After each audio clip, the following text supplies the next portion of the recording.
रम्य संस्कृतम शत्रुशानच प्रत्ययांतानि कर्तरी वर्तमानकालवाचक धातुसाधित विशेषणानि। सर्वप्रथम श्लोक वाचन करा। मंदम हसंतम प्रभया लसंतम जनस्य चित्तं सततं हरंतम वेणुं नितांतं मधुनादयंतं बालम मुकुंदम मनसा स्मरामि। आता बाजूला काही वाक्य आहेत। अहम मुकुंदम स्मरामि, मी मुकुंदाला स्मरतो। मुकुंदः किं करोति, मुकुंद काय करतो। मुकुंदः मंदम हसति, मुकुंद मंद हसतो। मुकुंदः प्रभया लसति, मुकुंद तेजाने चमकतो। मुकुंदः जनस्य चित्तं सततं हरति, मुकुंद लोकाचे चित्त नेहमी हरण करतो। मुकुंदः नितांतं मधु वेणुं नादयति, मुकुंद नेहमी गोड अशी वेणू वाजवतो। कीदृशः मुकुंदः, मुकुंद कसा आहे, त्या मुकुंदाची ही विशेषणं आहेत। मुकुंदस्य कानि विशेषणानि, मुकुंदाचे कोणकोणती विशेषणं आहेत तर बघा, हसन, लसन, हरन, नादयन ही सर्व शत्रु प्रत्ययांत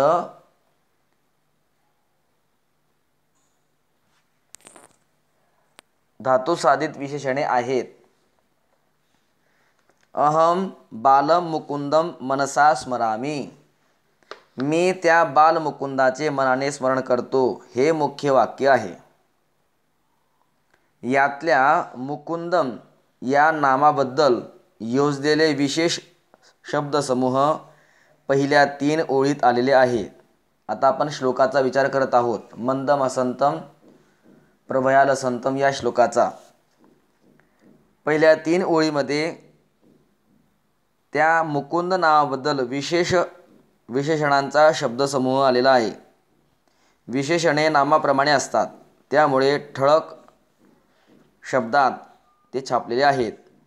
पुल्लिंगी द्वितीय विभक्तीत आहेत, हे तुमच्या लक्षात आलं असेलच। बघा, हसंतम, लसंतम, हरंतम, नादयंतम। आता पूर्ण अर्थ पहा। या श्लोकाचा पूर्ण अर्थ आहे मंद हसणाऱ्या, मंदम हसंतम, प्रभया लसंतम म्हणजे तेजाने चमकणाऱ्या, जनस्य चित्तं सततं हरंतम लोकांचे मन हरण करणाऱ्या, वेणुं नितांतं मधुनादयंतम अत्यंत गोड बासरी वाजवणाऱ्या, बालम मुकुंदम मनसा स्मरामि त्या बालमुकुंदाचे मी मनाने स्मरण करतो। या श्लोकामध्ये लक्ष द्या। हसंतम, लसंतम, हरंतम, नादयंतम ही सर्व कर्तरी वर्तमान कालवाचक धातुसाधित विशेषणे आहेत। म्हणजे हसण्याची, चमकण्याची इत्यादी क्रिया चालू असल्याने ती वर्तमान काळ दाखवणारी आहेत, म्हणून वर्तमान कालवाचक हस, लस इत्यादी धातूपासून बनवलेली आहेत, ती धातुसाधित आहेत। श्रीकृष्णाबद्दल माहिती सांगताना ही विशेषणे वापरलेली आहेत। उदाहरणार्थ बघा, गतः मनुष्यः गेलेला मनुष्य या वाक्यात भूतकाळ दाखवतो। गच्छन् मनुष्यः जाणारा मनुष्य यामध्ये वर्तमानकाल दाखवलेला आहे।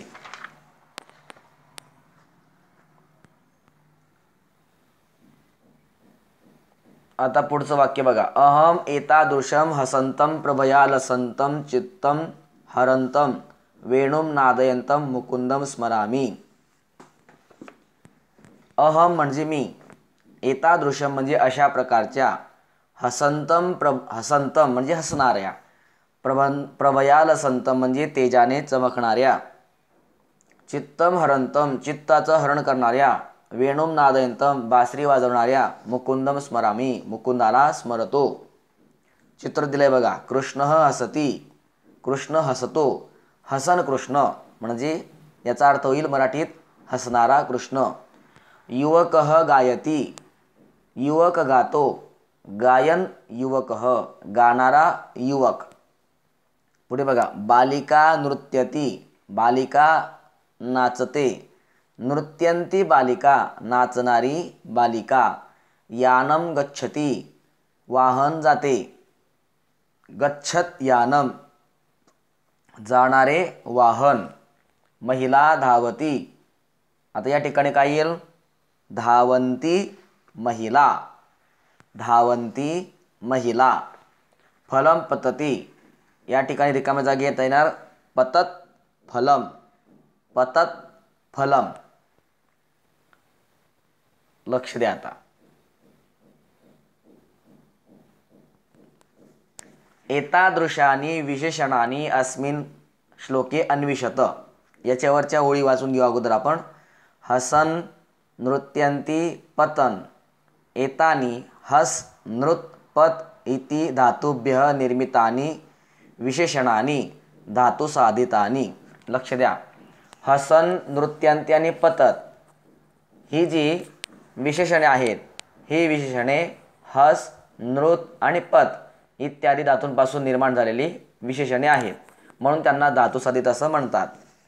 एतानी विशेषणाने क्रिया न समाप्ता इति सूचयन्ति. ही जी विशेषणे आहेत, कोणती? हसन नृत्यंती पतन इत्यादी, तर ही विशेषणे अजून क्रिया समाप्त झालेली नाही अशी सूचना देतात. अतः एतानी वर्तमान कालवाचक धातुसाधित विशेषणानी. म्हणून ही वर्तमान कालवाचक धातुसाधित विशेषणे आहेत. आता ही विशेषणे खाली दिलेल्या श्लोकामध्ये तुम्हाला शोधायची आहेत. लक्ष द्या. तो श्लोक आपण सर्वप्रथम बोलूया. खादन्न गच्छामि हसन्न भाषे गतन्न शोचामि कृतन्न मन्ये द्वयोस्तृतीयो न भवामि राजन् किं कारणं येन भवामि मूर्खः. हा एक श्लोक आहे. हा महाकवी कालिदासांचा हा श्लोक आहे. कालिदास हे भोजराजाच्या पदरी विद्वान होते. एकदा भोजराजा यांच्या जीवनातला असा प्रसंग आहे. भोजराजाची पत्नी आणि तिची मैत्रीण दोघं काही महत्त्वाच्या विषयावर चर्चा करत होते. आणि तेवढ्यात भोजराजा ते दोघं बोलत असताना त्यांच्यामध्ये बोलायला लागले. काय चाललंय, कसं आहे, काय करता आहे, अशा प्रकारे मध्ये बोलायला लागले. त्यावेळेस त्या भोजराजाच्या पत्नीने भोजराजांना फटकारलं. या मूर्ख, तुमचीच कमतरता होती. भोजराजांनी विचार केला की नेहमी माझा सन्मान करणारी माझी पत्नी आणि ती मला मूर्ख म्हणते. विनाकारण मला मूर्ख म्हटली नसेल, माझी काहीतरी क्रिया चुकली असेल म्हणूनच माझी पत्नी मला मूर्ख म्हटली असेल. मग आता विचारावं कोणाला? तर भोजराजाने एक युक्ती काढली. दरबार भरला दुसऱ्या दिवशी आणि दरबारामध्ये जो कोणी यायचा त्याला भोजराज मूर्ख म्हणायचे. कोणी समोर आला त्याने मुजरा केला, नमस्कार केला की भोजराजा म्हणायचा, या मूर्ख बसा, या मूर्ख बसा. दरबारातले सर्व कवी बुद्धिमान लोक या सर्वांना या मूर्ख बसा असे म्हणून ते खाली बसवत होते. सरते शेवटी महाकवी कालिदास आले. त्यांनी नमस्कार केला आणि भोजराजा म्हटले, या मूर्ख बसा. या मूर्ख बसा असं म्हटल्याबरोबर कालिदासजी म्हटले, तुम्ही मला मूर्ख म्हणतात. मी मूर्खाची अशी कोणती कृती केली ज्यामुळे तुम्ही मला मूर्ख म्हणतायत? कारण मूर्ख मनुष्य कसा ओळखायचा याची काही लक्षणं आहेत आणि ती लक्षणं जो श्लोक आपण वाचला या श्लोकामध्ये दिलेली आहेत. मूर्ख 5 पद्धतीने ओळखला जातो. खादन्न गच्छामि, हासन्न भाषे, गतन्न शोचामि, कृतन्न मन्ये, द्वयस्तृतीयो न भवामि राजन् किं कारणं येन भवामि मूर्खः. कालिदास म्हटले, महाराज मला तुम्ही मूर्ख म्हटलात असं कोणतं कारण आहे? खादन्न गच्छामि, मी खात असताना चाललो नाही. म्हणजे जो खात चालतो म्हणजे त्याची चालण्याची क्रिया असते आणि खाण्याचीही क्रिया असते. असा खात चालणारा तो पहिल्या क्रमांकाचा मूर्ख असतो. हासन्न भाषे, मी हसणे आणि भाषे, हसताना भाषण केलं नाही, मग मला मूर्ख का म्हटले तुम्ही? याचा अर्थ जो हसतोही आणि जो बोलतोही, माणसाने एक तर पूर्ण हसून घ्यावं किंवा पूर्ण बोलून घ्यावं. म्हणून जो हसण्याची क्रिया करतो आणि बोलण्याची क्रिया करतो, भाषणही करतो, असा मनुष्य दुसऱ्या क्रमांकाचा मूर्ख म्हटला जातो. त्यानंतर गतन्न शोचामी, मी गेलेल्या वस्तूची वस्तूविषयी शोक केले नाही, मग मला तुम्ही का मूर्ख म्हटले? याचा अर्थ जो गेलेल्या वस्तूविषयी शोक करत बसतो, खिन्न होऊन बसतो, त्याला तृतीय क्रमांकाचा मूर्ख म्हटलेला आहे. कृतन्न म्हणणे, मी एखादं कार्य केलं तर त्याचा अभिमान धारण केला नाही, मग तुम्ही मला मूर्ख का म्हटले? याचा अर्थ एखादं कार्य जे आपण करतोय त्या कार्याचा अभिमान जर धारण केला तर तो मनुष्य चौथ्या क्रमांकाचा मूर्ख असतो. काही लोक म्हणतात, माझ्यामुळे हे कार्य पार पडलं, माझ्यामुळे हे कार्य झालं, मी जर नसतो तर हे कार्य झालंच नसतं. असं कार्याचा अभिमान धारण करणारा जो मनुष्य असतो तो चौथ्या क्रमांकाचा मनुष्य असतो. आणि पाचवं कारण दिलंय मूर्खाचं, द्वयोस्तृतीयो, दोन लोक बोलत असताना त्यामध्ये तिसरा बोलणारा, विनाकारण बोलणारा, त्याला मूर्ख असं म्हटलेलं आहे. आणि हे जेव्हा लक्षण कालिदासांनी भोजराजांना सांगितलं तेव्हा त्यांना कळालं, अरे काल माझी पत्नी आणि तिची मैत्रीण काही महत्त्वाचं बोलत होते आणि आपण विनाकारण त्या दोघांमध्ये तिसरा प्रवेश केला, दोघांमध्ये आपण बोललो, म्हणूनच माझी पत्नी मला मूर्ख म्हटली असेल. तर या श्लोकामध्ये 5 लक्षणं सांगितली आहेत. कालिदास म्हणत आहेत, महाराज मी खाताना जात नाही, मी हसताना बोललो नाही, मी गेलेला विषयी शोक केला नाही, मी कर्तृत्वाचा अभिमान धारण केला नाही, मी दोघांमध्ये तिसरा बोलला नाही, मग तरीसुद्धा असं कोणतं कारण आहे ज्यामुळे तुम्ही मला मूर्ख म्हणता आहेत, असं या श्लोकाचा अर्थ आहे. तर यामध्ये आपल्याला विशेषणं शोधायची आहेत.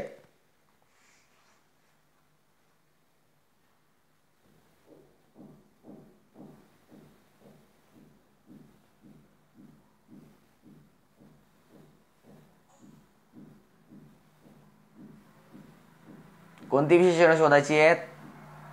शत्रू प्रत्ययांत म्हणजे कर्तरी वर्तमान कालवाचक धातुसाधित विशेषणाने. तर या ठिकाणी आहेत बघा,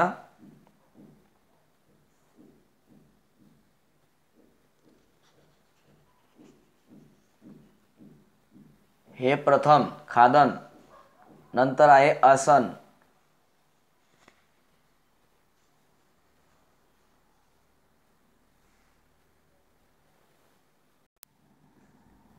तर ही 2 विशेषणे या ठिकाणी शत्रू प्रत्ययांत आहे, म्हणजे कर्तरी वर्तमान कालवाचक धातुसाधित विशेषणे आहेत.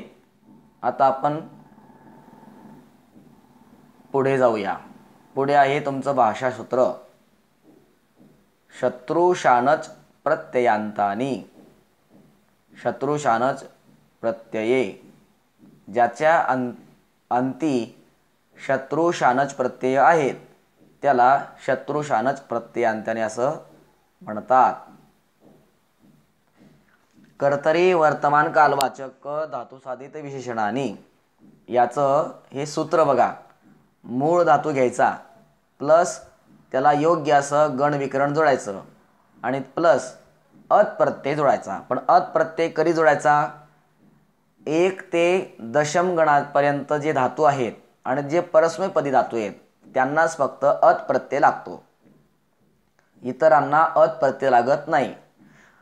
शत्रू या प्रत्ययातून श आणि रू, सुरुवातीचा श आणि शेवटचा रू चालला जातो आणि फक्त अत शिल्लक राहतं. म्हणजे या शत्रू प्रत्ययातील सुरुवातीचा श आणि शेवटचा रू हे चालले जातात आणि फक्त अत शिल्लक राहतं. याप्रमाणे. पण कधी जेव्हा प्रथम गणापासून तर दशम गणापर्यंत परस्मैपदी धातू असतील तर, आणि यानंतर पुढे मूळ धातू गण विकरण, आणि जर आत्मनेपदाचे प्रथम गण, चतुर्थ गण, षष्ठ गण आणि दशम गण असेल तर तुम्हाला मान हे प्रत्यय लावायचं आहे.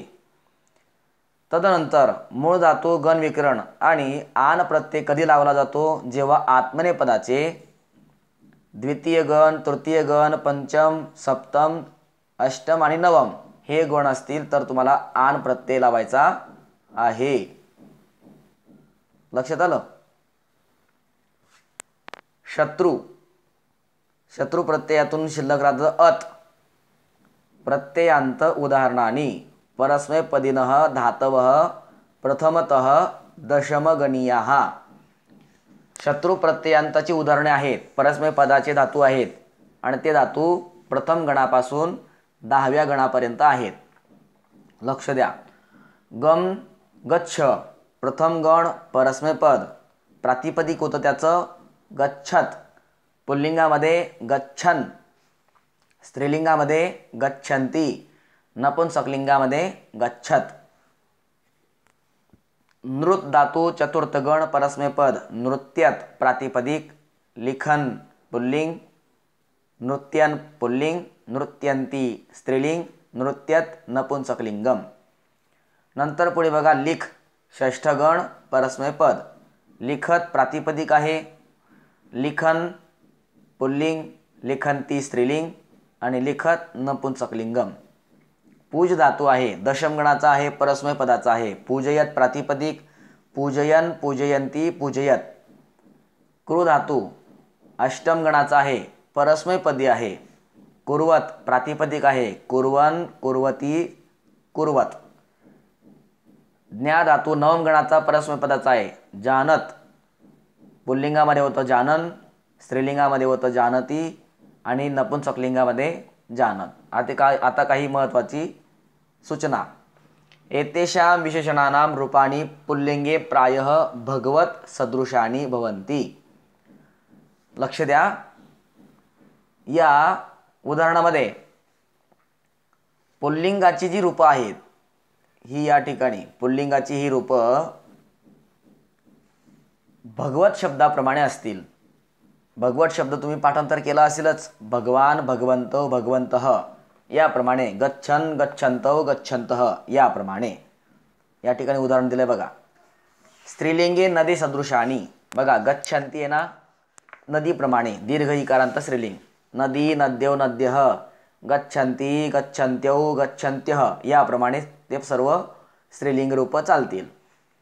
तथैव तसेच नपुंसकलिंगे जगत सदृशानी रूपाणी भवन्ति. त्याचप्रमाणे नपुंसकलिंगामध्ये जगत सदृशानी, जगत प्रमाणे, जगत सारखी रूप होतात. कशाची? नपुंसकलिंगाची. बघा जगत, जगती, जगंती. तसं नपुंसकलिंगामध्ये गच्छत, गच्छती, गच्छन्ति, नृत्यत, नृत्यती, नृत्यन्ति, लिखत, लिखती, लिखन्ति याप्रमाणे. हे झाले परस्मैपदाचे 1 ते 10 धातू. आणि यांना कोणता प्रत्यय लागतो? शत्रू प्रत्यय. आणि शत्रू प्रत्ययातील अत शिल्लक राहतो आणि तो अत हा त्या धातूंना प्रत्यय लावला जातो. त्याला शत्रू प्रत्ययांत विशेषणाने असं म्हणतात. आता पुढे चला. शानच. शानचमध्ये मान शिल्लक राहतो. प्रत्ययांत उदाहरणाने शत्रू प्रत्यय आपण पाहिले. आता शानच मान प्रत्ययांत उदाहरणाने आत्मनेपदिनः धातवः 1, 4, 6, दशम या 1, 4, 6, 10 गणातील जे धातू आहेत त्या धातूंना शानचमधून मान प्रत्यय लागत असतो. कशा लागतो बघा. मन धातू आहे, चतुर्थ गणाचा आहे, आत्मनेपदाचा आहे. त्याचं प्रातिपदिक काय होतं? मन्यमान. पुल्लिंगामध्ये मन्यमानः, मन्यमाना स्त्रीलिंगात, नपुंसकलिंगामध्ये मन्यमानम. रम धातू प्रथम गण आत्मनेपद, प्रातिपदिक होतं रममाण, पुल्लिंगामध्ये रममाणः, स्त्रीलिंगामध्ये रममाणा, नपुंसकलिंगात रममाणम. मृ धातू आहे, षष्ठगण आत्मनेपद, प्रातिपदिक आहे म्रियमाण, पुल्लिंगामध्ये होतं म्रियमाणः, स्त्रीलिंगात म्रियमाणा, नपुंसकलिंगात म्रियमाणम. नंतर मंत्र धातू आहे, दशमगणाचा आत्मनेपदाचा, मंत्रयमाण प्रातिपदिक आहे, पुल्लिंगामध्ये मंत्रयमाणः, स्त्रीलिंगात मंत्रयमाणा आणि नपुंसकलिंगामध्ये मंत्रयमाणम. अशा प्रकारे होत असतं. आता शानच प्रत्ययामध्ये उरतो आन. हा आन प्रत्यय कोणत्या धातूनं लागतो तर त्याचा निर्देश दिले बघा. आत्मनेपदिनः धातवः द्वे त्रयः पंचमः सप्तमः अष्टम नवम. म्हणजे 2 3 5 7 8 9 या गणांच्या धातूंना आन प्रत्यय लागत असतं. बघा लक्ष द्या.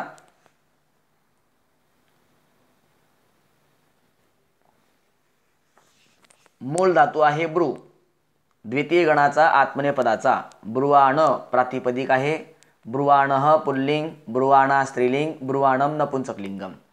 ची धातू पंचम गण आत्मनेपद, चिन्वान प्रातिपदिक आहे, चिन्वानः पुल्लिंग, चिन्वाना स्त्रीलिंग, चिन्वानम नपुंसकलिंग. कृ धातू आहे कुर्वाण प्रातिपदिक, पुल्लिंग कुर्वाणः, स्त्रीलिंगामध्ये कुर्वाणा आणि नपुंसकलिंगामध्ये कुर्वाणम. ज्ञा धातू नवमगम आत्मनेपद, त्याचं होतं प्रातिपदिकामध्ये जानान, पुल्लिंगामध्ये जानानः, स्त्रीलिंगामध्ये जानाना आणि नपुंसकलिंगामध्ये जानानम. आता काही महत्त्वाच्या सूचना. एतेषां विशेषणानां रूपाणी पुल्लिंगी देवसदृशानी भवन्ति. लक्ष द्या. शत्रू प्रत्ययामध्ये पुल्लिंगाचं भगवानप्रमाणे होतं, परंतु या शानच प्रत्ययामध्ये आन आणि मान युक्त जे प्रत्यय तयार होतात पुल्लिंगामध्ये हे देवप्रमाणे चालतात. लक्ष द्या, वरून सांगतो. मन्यमानः मन्यमानौ मन्यमानाः, रममाणः रममाणौ रममाणाः, म्रियमाणः म्रियमाणौ म्रियमाणाः, मंत्रयमाणः मंत्रयमाणौ मंत्रयमाणाः, ब्रुवाणः ब्रुवाणौ ब्रुवाणाः, चिन्वानः चिन्वानौ चिन्वानाः, कुर्वाणः कुर्वाणौ कुर्वाणाः, जानानः जानानौ जानानाः. याप्रमाणे पुल्लिंगाप्रमाणे म्हणजेच देवप्रमाणे, देवः देवौ देवाः याप्रमाणे. त्यानंतर जे स्त्रीलिंगामध्ये आहेत प्रत्यय मन्यमाना, तर ते मालाप्रमाणे होतील. माला माले मालाः, मन्यमाना मन्यमाने मन्यमानाः, ब्रुवाणा ब्रुवाणे ब्रुवाणाः याप्रमाणे. आणि जे नपुंसकलिंगामध्ये झालेले आहेत आन प्रत्यय असो नाहीतर मान प्रत्यय असो, तर ते मन्यमानम होतं तर ते वनप्रमाणे चालणार. वनम वने वनानी, मन्यमानम मन्यमाने मन्यमानानी, रममाणम रममाणे रममाणानी, ब्रुवाणम ब्रुवाणे ब्रुवाणा ब्रुवाणी याप्रमाणे होतात. आता याचं उपयोजन सांगितलंय. याचा उपयोग कसा करायचा ते सांगितलंय. लक्ष द्या. शालाम गच्छन छात्रः पतती. शालाम गच्छन शाळेला जाणारा, छात्रः पतती विद्यार्थी पडतो. दुसरं वाक्य बघा. नृत्यात अपत्यम दृष्ट्वा माता आनंदती. नाचणारे अपत्य म्हणजे नाचणारे बाळ मूल पाहून आई आनंदित होते. खेळणे रममाणः बालकः शिक्षकं पश्यती. खेळामध्ये रमलेला किंवा रमणारा बालक शिक्षकाला पाहतो. स्तोत्रम ब्रुवाणा महिला पूजां करोती. स्तोत्र बोलणारी महिला पूजा करते. तर या ठिकाणी आपण विशेषणामध्ये त्याचा उपयोग करू शकतो. या ठिकाणी पहिलं वाक्य बघा. या पहिल्या वाक्यामध्ये छात्र, शालाम म्हणजे शाळेला, गच्छन जाणारा, छात्र पतती छात्र पडतो, पण कोणता? शाळेला जाणारा. त्यानंतर दुसऱ्या वाक्यामध्ये अपत्यम आलंय. त्या अपत्यमचं विशेषण आलंय काय? नाचणारे बाळ. नृत्यात अपत्यम म्हणजे नाचणारे बाळ. दृष्टा म्हणजे पाहून, माता आनंदती आई आनंदित होते. नंतर बघा तिसऱ्यामध्ये बालकः, खेळामध्ये रममाण झालेलं जे बालक आहे हे काय शिक्षकाला पाहत आहे. स्तोत्र बोलणारी, स्तोत्र बोलणारी महिला पूजा करत आहे. आता याचा रूप परिचय, गच्छन असं जर रूप दिलं तुम्हाला तर त्याचा रूप परिचय कसा द्यायचा तुम्हाला. गम धातू आहे त्याचा आदेश होतो गच्छ. प्रथम गणाचा परस्मै पदाचा शत्रू प्रत्ययांतम पुल्लिंग प्रथमा एकवचन, हा झाला रूप परिचय. हसंतम, हस धातू प्रथम गण परस्मैपद शत्रु प्रत्ययांतम पुल्लिंग द्वितीया एकवचनम, अशा प्रकारे हे शत्रू शानच प्रत्ययांताने या ठिकाणी आपण अध्ययन केलेलं आहे. याचा अर्थ क्रिया चालू आहे हे सुचवण्याकरता हे शत्रू शानच प्रत्यय वापरली जातात. विशेषण रूपात ते वापरले जातात आणि ही विशेषणे क्रिया चालू आहे असं भूषवितात, दाखवितात.